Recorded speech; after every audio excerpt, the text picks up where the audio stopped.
High, what I eat in a day আজ 5। চলো আজকে শেয়ার করি আমি সারাদিন কি কি খেয়েছি। সকালবেলা ঘুম থেকে উঠে খেয়েছিলাম 1 গ্লাস হরলিক্স, তারপরে খেয়েছিলাম রুটি একদম অল্প তেলে, আলু চচ্চড়ি, আর তার সাথে ছিল ডিম ভুজিয়া। আর আজকে দুপুরের লাঞ্চে ছিল চিকেন, তার জন্য মা রান্নার আগে একটু চিকেন টেস্ট করতে দিয়েছিল, তো সেটা টেস্ট করেছিলাম।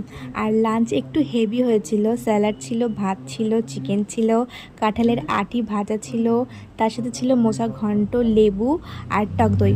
খুব হোমি একটা মেনু ছিল আজ। দুপুরের লাঞ্চ করার পর আমার তো একটা ঘুম খুবই প্রয়োজন হয়, তো ঘুম থেকে উঠে ওই সন্ধ্যাবেলার দিকে গেছিলাম আমি আর মা গ্রসারি শপিং করতে।